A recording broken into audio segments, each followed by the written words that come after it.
Welcome to this episode. This will not be a part of the podcast show, so this will not be going up on Spotify. It'll just be going up on YouTube and Rumble, and this is more of a traditional YouTube style video. And so for this video, I'm going to be asking the AI ChatGPT. It's like a chat bot AI thing, and it's been pretty popular in the past couple months. And I want to ask it some theological questions, and in particular, some questions from the London Baptist Confession and the Westminster Confession, the catechism portions of both the Baptist and the Presbyterian catechisms. And the reason why I'm doing both is just to cover both bases, and because they both ask questions about similar topics but in a different way, and I'm curious to see how it would answer either a phrasing of the questions. So I'm interested to see how it's going to answer that. And also later I'll ask it some just random theological questions or just random questions in general that I haven't really seen other people ask it. I haven't seen too many videos about the ChatGPT bot, so this is the first time that I've really played with this AI. So I'm going to find out how it responds to these questions, and I hope you're interested to see that, because I'm interested to see that too. So right away, I got the chat bot on the left, and I have the catechisms on the right here, and again, I have the Westminster and the Baptist for you presbys and Baptists out there. So to begin, I'm just going to ask it the traditional, the most popular question in the catechisms of both catechisms in the world, in the Reformation world, which is, what is the chief end of man? So I'm just going to type it in. I'm assuming that's just what you do. I haven't really seen it. What is the chief end of man? So my prediction is that it's just going to regurgitate the answer from the catechism itself, but we're going to see what it says. So here we go.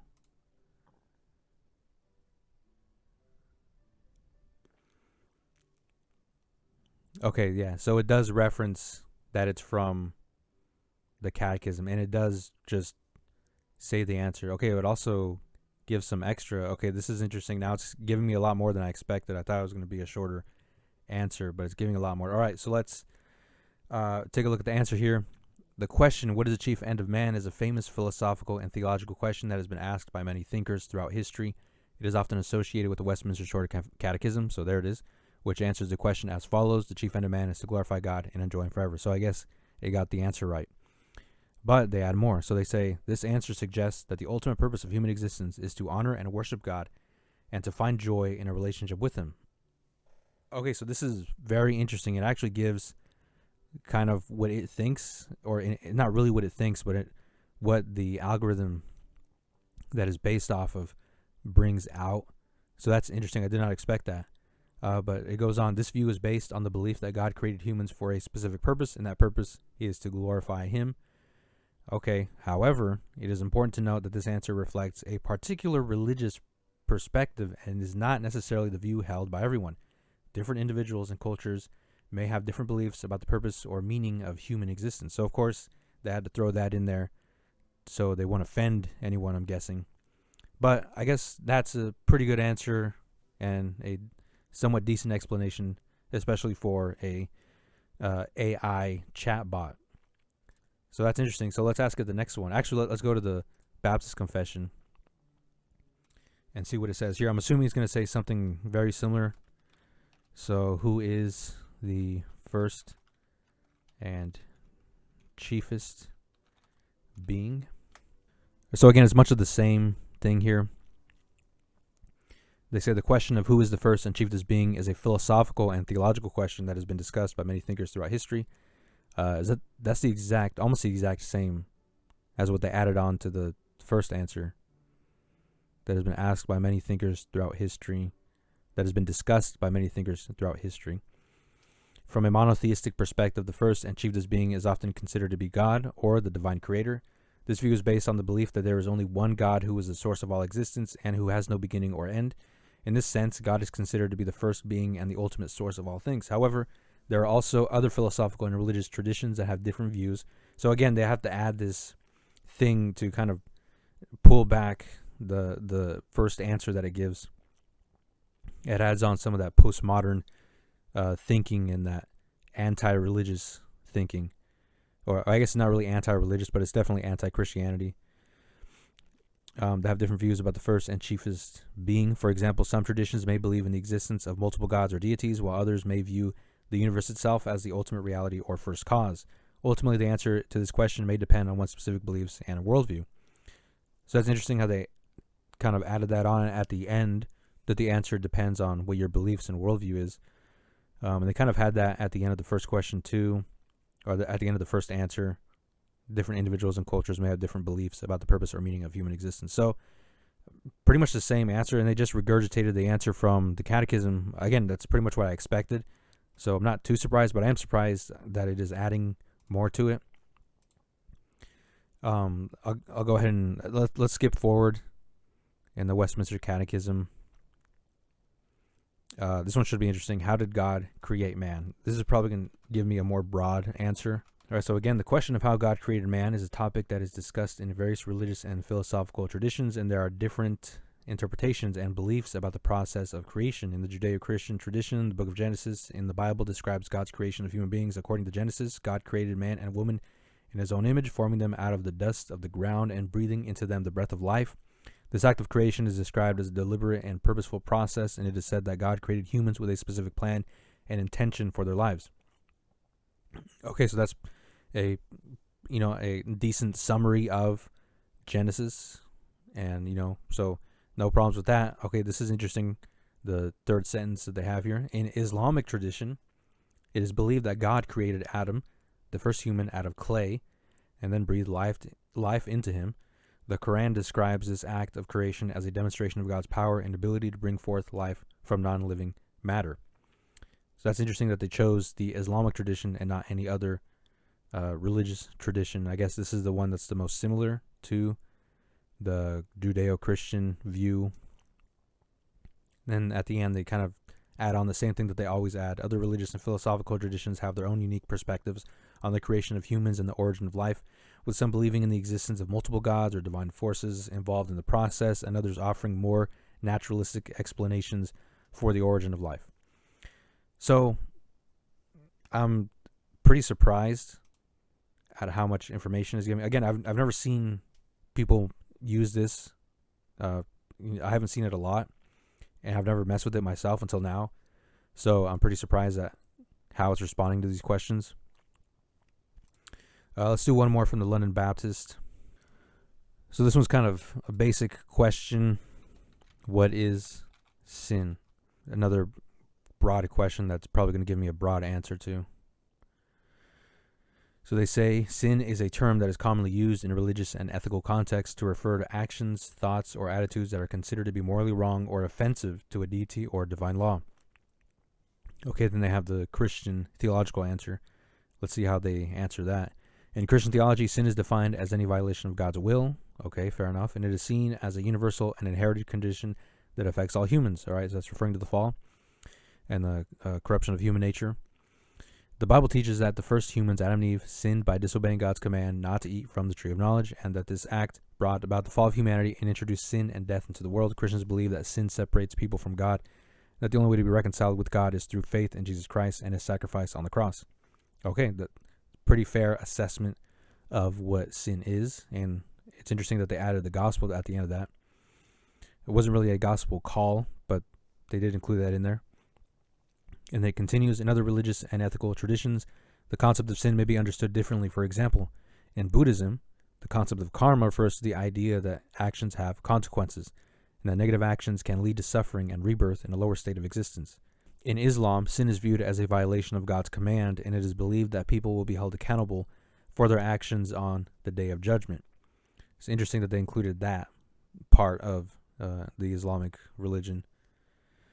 And then, of course, they ended. Overall, the concept of sin is often seen as an important moral and spiritual issue, and it is frequently discussed and debated in religious and philosophical contexts. So they kind of throw that at the end to let people know that it's not set in stone. Like there's no answer, there's no actual definite answer to this question, even though there is, and the Bible states clearly what sin is, what it does, how it came into the world, how humans are bound to sin. And the only freedom from that sin, like it mentions here, is through faith in Jesus Christ and his sacrifice on the cross. So, interesting answer. Actually, let's do another question. Let's do one about Jesus. How does Christ execute the office of king? According to Christian theology, Jesus Christ executes the office of king in several ways. Firstly, Christ exercises a spiritual or heavenly kingship as the Lord and ruler over all creation. In this sense, he is considered to be the ultimate authority and sovereign over all things, and his reign is eternal and universal.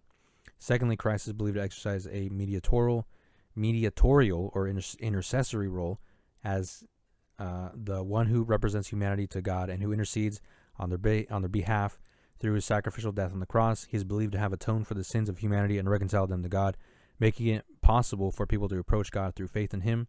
Okay, another pretty good answer. Thirdly, Christ is also believed to exercise a moral or ethical kingship as the one who provides a model of righteousness and holy living for his followers. Through his teachings and example, he offers guidance and instruction on how to live a life that is pleasing to God, and he challenges his followers to imitate his example of love, compassion, and service. Okay, interesting that they add that at the end, love, compassion, and service. And they kind of leave out the part that Jesus was rejected, and that's another part that Christians have to imitate about Jesus. We have to imitate that he was rejected by the world, and we have to be able to carry our cross and bear that burden of being shunned by the world. So they left that part out. But again, a decent answer. And of course, at the end, they add, overall, the concept of Christ as king reflects his unique position as both the Son of God and the Savior of humanity, and it is an important aspect of Christian theology and practice. So, another decent answer. Again, they kind of pick some parts here and there, which I guess is expected when you're talking to an AI, artificial intelligence. But I'm still surprised that it was able to give this much information out. Let's do, does the Mosaic Law still apply to Christians today? All right, the Mosaic Law refers to the collection of laws and commandments that were given by God to Moses in the Old Testament and which form the basis of Jewish religious and legal tradition. In Christian theology, there is a range of views on the extent to which the Mosaic Law still applies to Christians today. Okay, so I'm starting to notice something. I guess maybe you guys noticed this before I did, but I just noticed this is pretty much like Googling something and then getting a summary of it. That's pretty much what this is now. Like, this isn't really what I expected, but I mean, it's still what I expected upon thinking about this further, because you're just conversing with an algorithm that spits out information that it collects over whatever it's fed. Whatever information is fed is information that it spits out. So it's basically like Google in a sense, because it's just spitting out information about whatever you type in. So I guess that's pretty much all it is. I was expecting something a little bit more, something with more character, or like a programmed personality, or something a little bit more interesting than just a summary of search engine results. And I've also heard that like people can use this to write stuff, and that's interesting because I can see how that would work. Like I could easily I can easily just copy and paste this and then paste it in a document and then say that I wrote it. Maybe switch a few words here and there. I mean, that's like really easy, especially with all this stuff. Like I ask it like a very short question. It gives me a lot of material there to work with. It would be really easy to write articles, I've even heard write sermons.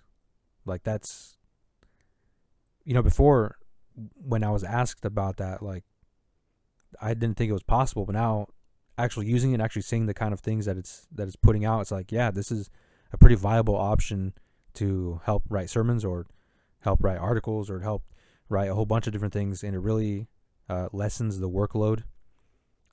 I'm not going to use this, obviously. I'm against any sort of mechanical or artificial intelligence help when it comes to writing, especially something that you have to put your personality and your own thoughts and the way you word things. An AI words things very different than how a human, in a particular, how you word things. So, but again, this is all, to me, this is just a toy to, to play with, to mess around with, just to have a little bit of fun with. At the end of the day, I don't really think this is a viable option. I think ethically and morally, there's a problem if you're going to use this for any sort of material that you're writing, if you're just going to copy and paste. I think this is kind of heading into bad territory in terms of lazy people taking advantage of this kind of technology. Overall, it's going to downgrade any sort of creative writing or just writing in general if this is adopted by a large population of people. So that's all I had planned for this video. Let me know if you liked the video, if it was interesting.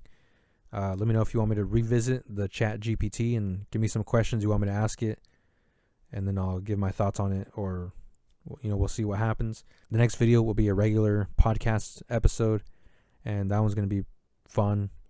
I don't want to reveal what it is yet because I'm not sure what I'm doing it on. I have 2 options, and I'm still trying to figure out which one I want to do, but I'll pick one and you'll know which one it is by next week. So I'll see you guys in the next video.